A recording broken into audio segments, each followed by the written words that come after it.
So today I wanted to show the process of me painting one of my Pokemon cards. I've done a lot of short form content with this, but I know that people have been asking for a longer form version so that they can see the process of me painting it.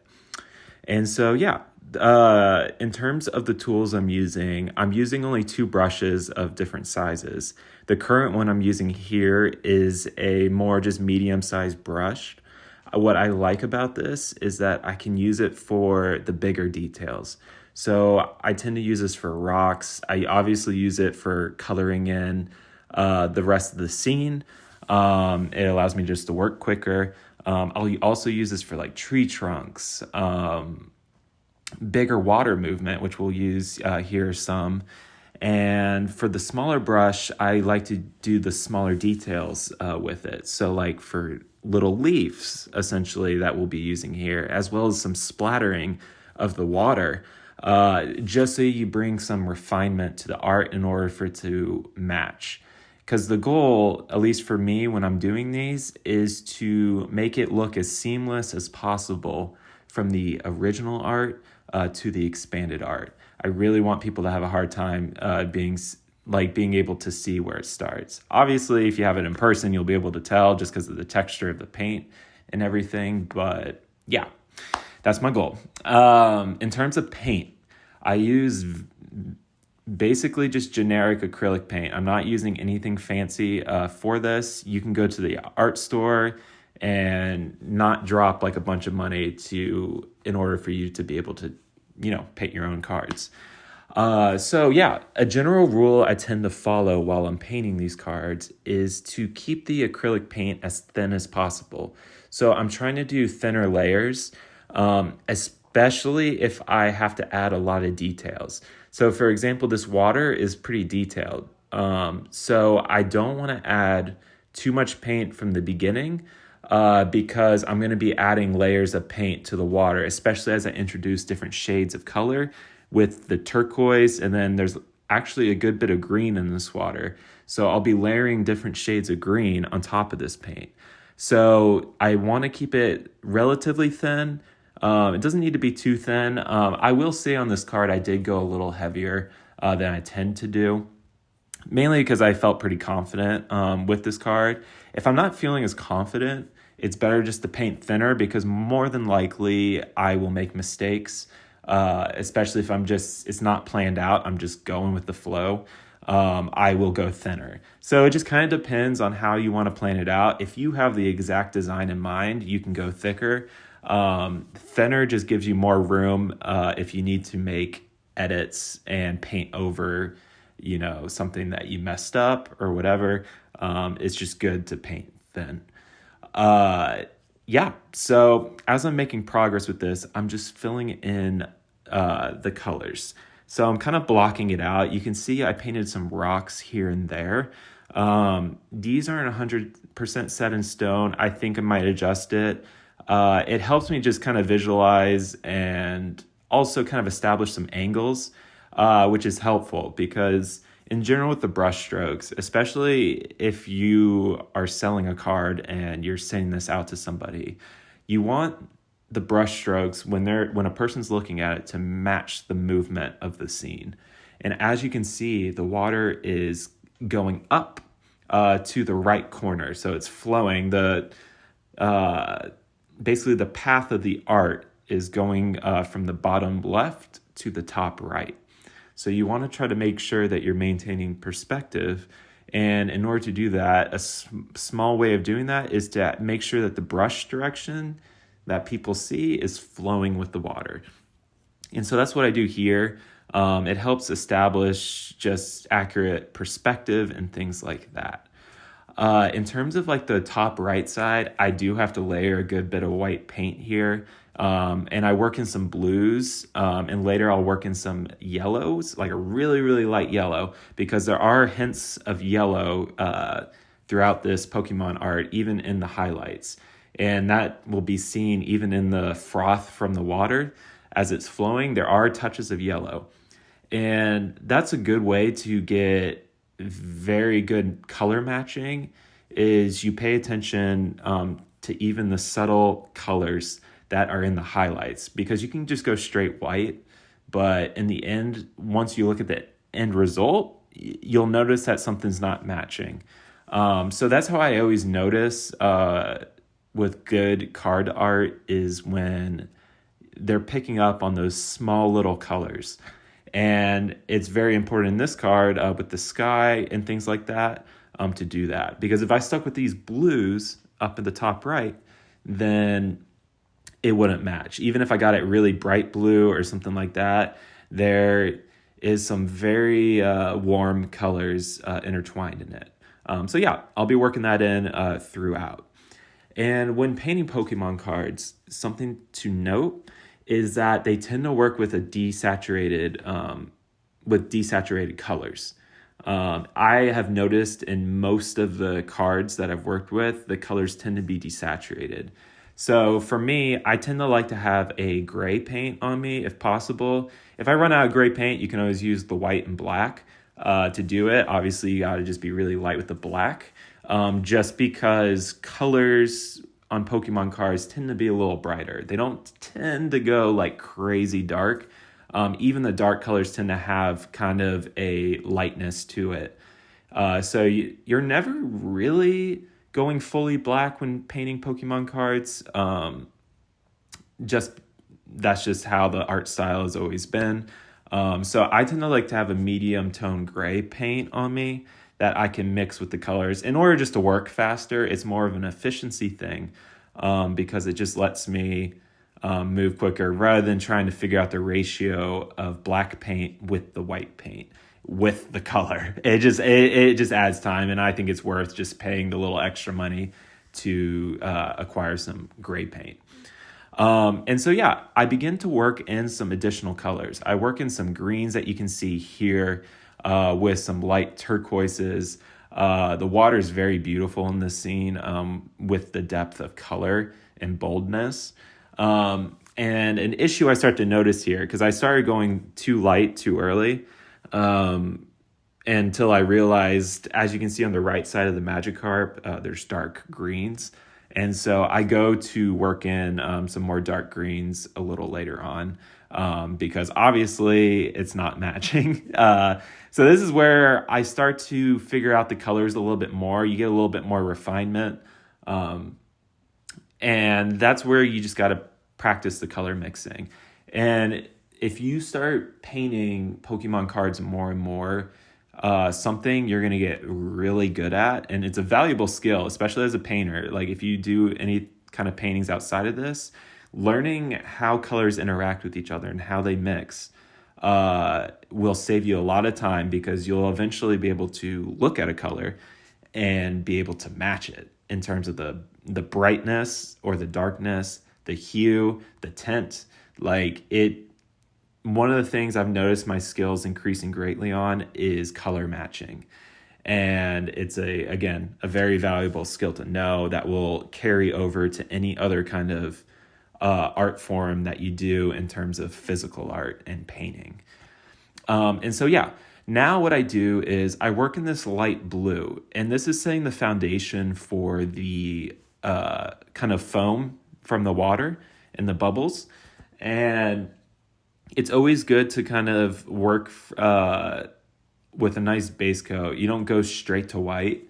You kind of just start to set some of the undertone colors and midtones as well. So we had the dark blue underneath. That's like the shadows, essentially.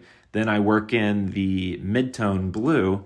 And then what I'll do after that is build on it with a white. And even the white, I'll work in a little color, like a little blue, and I do work in a little yellow.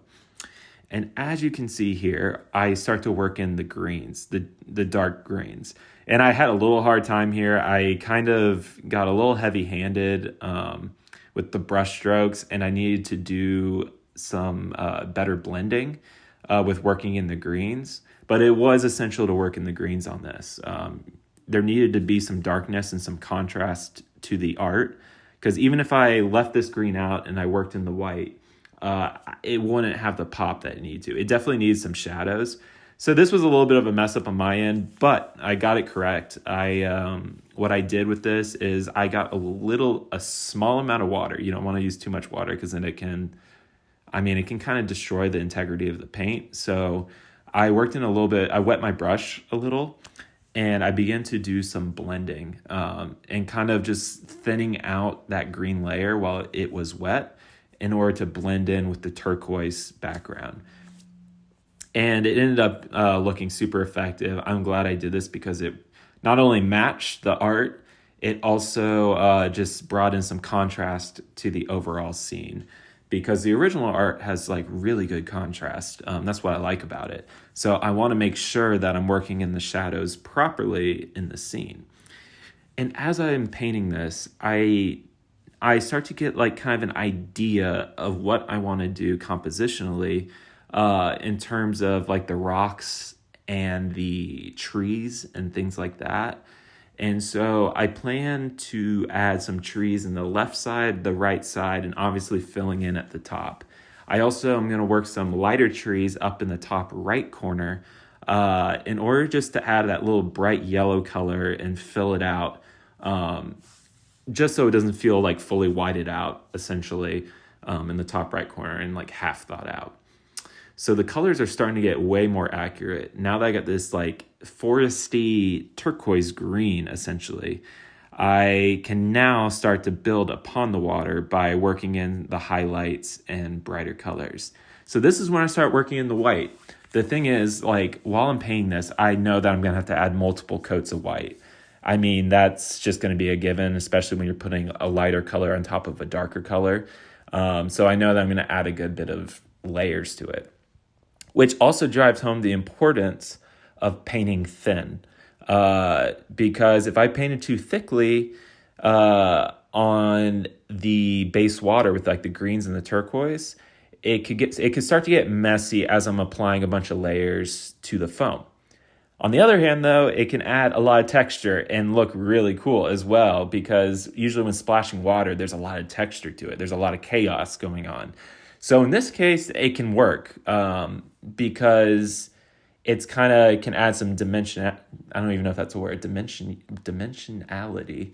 I don't even know if that's a word or not. But it can just add some depth to the art sometimes. So sometimes you can utilize the texture of the acrylic, and you can be a little bit more heavy-handed because the card warrants it. And this card has a little bit more chaos to it with the flowing water. So you can get away with being a little bit more heavy-handed with adding the bubbles and foam to the scene. And as I'm capturing the moment, I want to make sure that the water is splashing upon the rocks. As you can see, I haven't added any details to the rocks. I was still like not fully committed on the rock placement or not. So I was kind of in an experimental phase a little bit, but I ended up being happy with the rock placement. So yeah, I began to add some like splashing water, hitting the rocks. You really want to make sure you capture that motion and the physics make sense to the scene.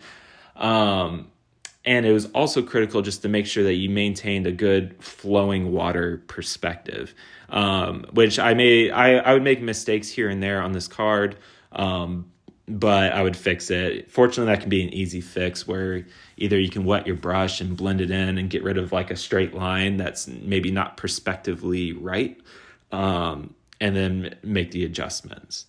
So overall, the card is starting to look fantastic. I'm getting really excited about adding the highlights to the rocks with the warm tones and starting to work in the greens, basically just to break up the coolness of the water, because the water kind of has like an icy kind of feel to it. So that's what I like about this original art, is that it's just a good balance of cold and warm.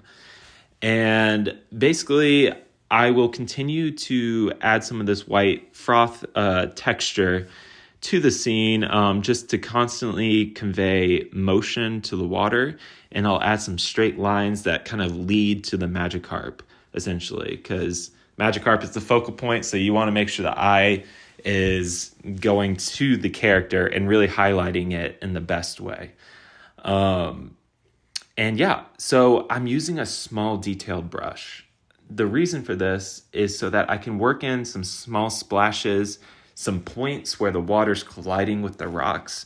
And honestly, that can be all you need to paint really good Pokemon cards. You can just use two brush sizes. I do recommend two brush sizes. You could get away with one, but if I, for example, was just working with this small brush, it would take me forever to paint the whole card. It's good to have multiple brush sizes so you can fill in the card quickly and do some color matching as well. And then you can build upon it with the small brush. And the small brush helps just match the scene, match the level of detail. I'm still getting better. So I've only been doing these Pokemon cards for how long? Since April of this year. So I haven't been doing it too long. I'm actually more of a novice painter. So I myself am still learning a lot on painting technique, properly, like, for example, like matching water and like how to paint water and things like that. So I'm personally learning a lot. Fortunately, painting Pokemon cards has been going like way better than I thought it would for me. And I've had a lot of fun and I've learned a lot. But it's still very much a learning process on my end as well. And yeah, so now that we're progressing here, we're making really good progress with the water. I'm basically just bringing in the extra highlights. So as I'm putting in these layers of white paint, I'm building upon it. And it gets more and more detailed. So it starts kind of more like a blob in a way. And I get more refined with the brush strokes every time as I get more and more like on top of each layer. And so this just builds upon it. It brings a realistic kind of gradient from color to color when you start with the shadows, you do the midtones, and then you bring in the highlights. It's kind of critical for getting very good contrast in a scene and honestly accurate looking lighting and natural lighting. Even though this is a cartoon, it's like there's a specific kind of lighting to the scene. But yeah, I'm loving the contrast to the water with the brightness that's going to come in later on the top right. The critical moment I know for this card is to get the water right. And I'm getting very happy with the water. But something I do need to start adding is more collision to the rocks. And you can see I kind of added a small accent. I was kind of thinking about here and then got distracted. And yeah, all I'm doing is just adding more details to the water splashes. And I'll be adding more later on. And fun fact with this is my first Magikarp card. I haven't painted a Magikarp, surprisingly. A collector of mine actually wanted me to to do a Magikarp. And I had this one on me from the Pokemon 151 collection that another collector was so kind to send me. And yeah, I'm love just how this card is turning out. So I began to add some more splashes to these rocks, kind of behind it, like as if there's a rock behind that rock and the water's hitting it. And what I'm going to do is I'm going to be adding some highlights to the rocks soon to where we get more refinement to the shapes. And same with rocks. What I like about these rocks is kind of like there's like the really dark crevices to the rocks, and then there's the nice warm highlights. And these warm highlights will help break up the cold water and just add a lot of depth to the scene, essentially. And I would say, like, at this point, I am I'm definitely past 50% done. I would say I'm like 60, 65, 67, yeah, to this art. And now, so what I begin to do is I start to add more coats of white to the top right corner. I'm kind of just doing it here and there, especially as I'm waiting paint to dry with the water. And that's what I like about scenes with these Pokemon cards when there's a lot of elements, because as you're letting one area dry, essentially, you can work on other areas like this background, for example. And here you can start to see the colors matching. And I did work in, as you can see some blues, and there's also some yellows in this white paint. So they're kind of balancing each other out because I made the background a little too cool. And now it's pretty close to matching, I would say, before I start working in some yellows and greens for the trees.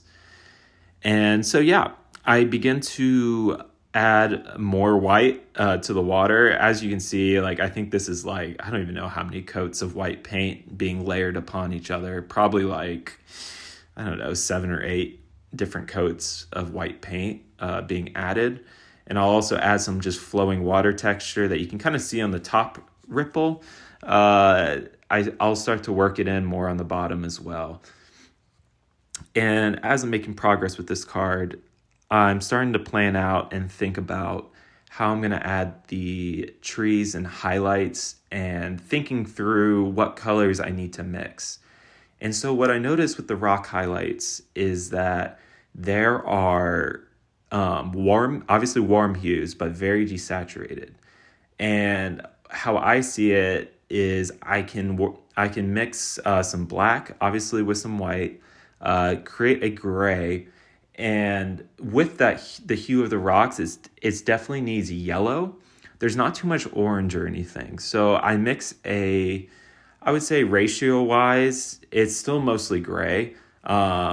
So it's more on the brighter end of gray though. So I would say it's probably like 60% white, 20% black, and 20% yellow.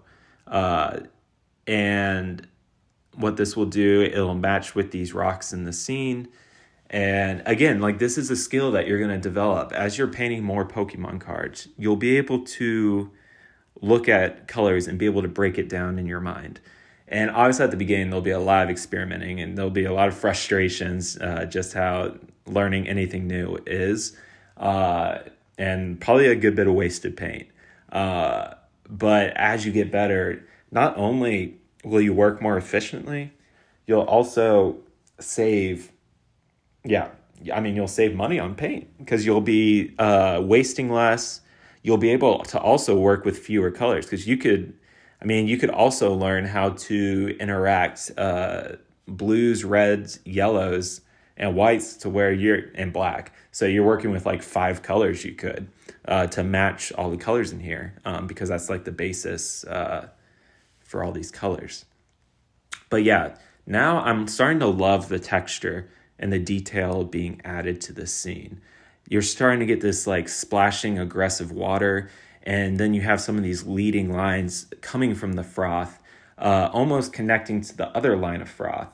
So there's like 3 layers to it, and you can kind of see how the water is flowing and like gushing down the river while the Magikarp is jumping out of the water. And yeah, so the details are looking beautiful here. I'm getting close to starting to work on the rocks and trees. And how I'm going to go about the trees is I'm basically going to do it the same way I've painted the rest of the scene. We're going to start with the shadows. Then we're going to build upon that and go to the midtones and then the highlights. And then usually I'll do maybe 2 to 3 layers with the highlights in order to get the proper contrast. Kind of depends on the contrast of the scene. But now, yeah, I'm starting to work on the rocks. So I work in this lighter gray to the rocks that will be added to the top. And I'm kind of making it a more, what's the right term? It's not so blended like the water because I want the rocks to really contrast with the water. So I'm using this more like blockier style of painting for the rocks in order to get better contrast. And I've tried this in the past and it hasn't totally worked. But with this art, I was very happy with how it was working because I feel like it matched the aesthetic of the rocks behind the Magikarp and the ones to the right of the Magikarp. And as you can see, you can start to see the art coming to life. You can see how the rocks really contrast with the water. And so, yeah, this is basically kind of like a mid-tone. I wanted to add a little bit of color complexity to the rocks by adding this lighter gray rather than going straight to the yellowish brown that I'm going to layer on top of the rocks. And here you can start to see me working in these rocks. And more than likely with these lighter tones that I'm putting on this left side is probably going to get covered by trees. But it's always just better safe just to add those little elements, just because you don't know like how the leaves will shape. I kind of like to go with the flow with it. But as you can see, as I add this yellowish gray color, it begins to really break up the scene and just to round it out. Honestly, kind of just matching the original art. And what also is going to help break up the scene here is going to be the trees, which I'll be working in on the left side and the right side. And here it's just, this will take multiple layers in order to get it right, because in the end, we're still painting on some darker colors. So you do got to kind of just keep adding colors. And some people like to start with maybe the midtones more first and things like that. I mean, I don't ever think there's really a wrong way to paint. It's just a matter of how you like to work. And as long as you're happy with the end result, then that is what matters. But yeah, so this is when I start working in the highlights. And obviously, this starts to bring in a lot more contrast. It starts to match with the contrast to the water, to the highlights of the water nicely. Because if the rocks are too dark, then it doesn't necessarily make too much sense with how the sun is shining. And I just keep this lightness on the top of the rocks as if the top is just being shined on by the sun in the top right corner. Because that's where I kind of see where the light is coming from. And yeah, the colors are looking really beautiful here. And I will like work in some more splashes and stuff, because obviously I didn't totally paint in the right order with these rocks, because I was like working in the white before it. Ideally, I should have painted the rocks first and then the white paint, like all the details to the rocks, and then working in the white paint. But to some degree, I was kind of just figuring it out as I go. So that's just, sometimes you'll just make mistakes like that when you're figuring it all out. But yeah, I'm just rounding out these rocks, bringing in more contrast, to just really make the Magikarp pop with the background. But yeah, I'm really pleased with how the colors are blending, with how the scene is expanding on the card. And here I'll just start to brighten up the dark gray that I used. I do notice that with the crevices, I do need to continue that. So I actually do have to start working in some really dark grays. Like, I would say this is more of a darker color that I will have to work in order to bring the contrast. But it helps, again, just break up the rocks even more from the flowing water and bring in that detail that is necessary for the scene. And here I'm just filling in these, they're almost kind of like roots in a way. At first they kind of almost looked like roots, and I'm like, I just determined it was rocks. But yeah, I just love the contrast that's being brought into the scene, and it's looking very, very nice. And it's matching nicely too. So one of the reasons why I started painting Pokemon cards was, one, because I just think it's fun. I mean, it kind of brings out like my inner kid, just getting to enjoy the art to the cards and seeing like how my vision connects with it. So yeah, it feels like a kid painting, and that's what I really love about it. Another reason why I paint these is to get better as a painter. I've always been with the dilemma that I could just never figure out like what style I gravitate to with painting. I always tend to like more abstract and nature focused art, but I've never had the skill to do it, essentially. And so what I like about this is that the card gives you reference. It gives you kind of a guidance in lighting. It gives you a guidance in the shadows and composition. So it's kind of teaching me how how to accurately represent light and nature environments. And Pokemon obviously crushes it with the art and serves as a very good reference to look at least especially for the desired style that I want to go for. So the ideal end game with painting these is that I will be able to create my own kind of like nature themed paintings, and who knows, maybe even develop my own like Pokemon card designs and things like that pay tribute to the iconic characters that Pokemon has. And so it's already transferred over well in previous work of mine and like digital paintings that I've done for people, because it's given me a good understanding with getting proper contrast, with accurately representing nature elements like trees, twigs, rocks on the ground, little tufts of grass in the middle of a road, a dirt road, things like that. Painting these cards has really helped me develop those skills. Not that I copied the styles of these cards, but that it helps me use what I learned with highlights and shadows to basically showcase my own style. And I feel like I do that on these cards in my own way as well, because I tend to do a more, not abstract is the right term, but I tend to do a more rougher kind of brush approach where it feels more like a painting. I'm not like trying to match it like to a T of sharp lines and things like that. I tend to like a more softer brush approach, and where you can kind of tell it's a painting essentially.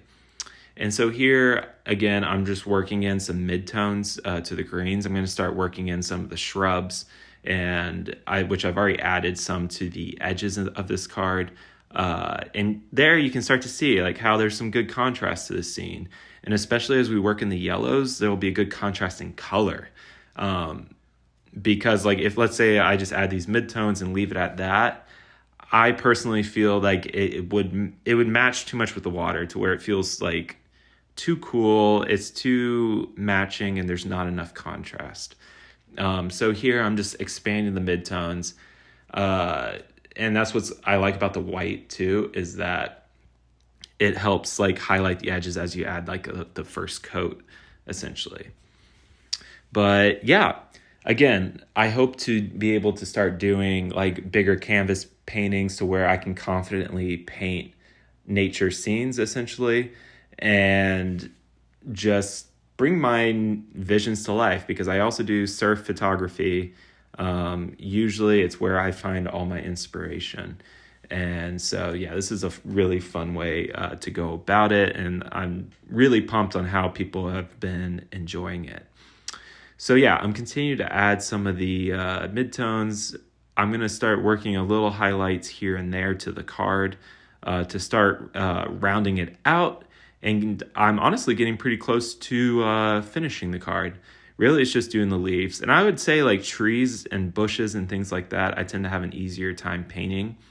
I also will work in a little green on the rocks, because like realistically, any rocks near water will have some sort of moss, algae, something on it, which that wasn't included in the original art, but I thought it was a kind of like a nice little small element to add, which probably won't be too noticeable if you're watching it online and everything, but once you see the card in person and things like that, you'll notice it. You'll also see me use my finger sometimes. Sometimes if I go a little too heavy on the paint and I just want a small highlight, I'll just use my finger and blot it and get the desired effect that way. Because, yeah, it's always fun to do a little finger painting here and there. But yeah, I'm basically just making these bushes a little less harsh. I'm going to be softening the edges with the highlights to really round out the scene and kind of frame the card nicely to where the eye follows from the left side, bottom left, to the top right, or vice versa, whichever way. But I want the eye, when looking at the painting, to follow that. And that's always something you want to keep in mind, is the composition and like where you want the eye to gravitate first. Obviously, it'll probably go to the Magikarp.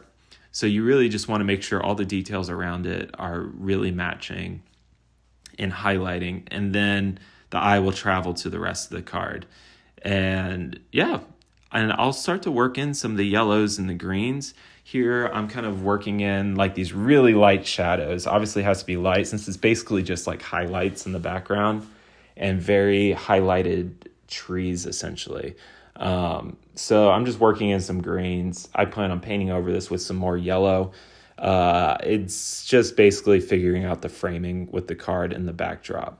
I was planning on going more minimal, but I feel like it warranted more vegetation because the overall feel of the card felt like the Magikarp is like kind of in the middle of nowhere in nature. So you don't want it to like, I feel like open or cut down because I feel like it needs to be a little almost overgrown. And here you can see me adding like a little bit more of a highlighted tree, and I have it kind of carried over the top a tad. I kind of like the element of it having like a fisheye wide angle kind of feel to it because that's kind of what it does. Like I feel like the camera has like a fisheye lens to where it's really pulled back, so the water feels more vast closer up, and then in the distance it kind of rounds up at the top, like you're hitting the top of the lens, and so it kind of rounds a little bit to fill in the scene. So that's what I did here. And then what I'll do is begin to work in yellow, which I just love how the yellow rounds out everything.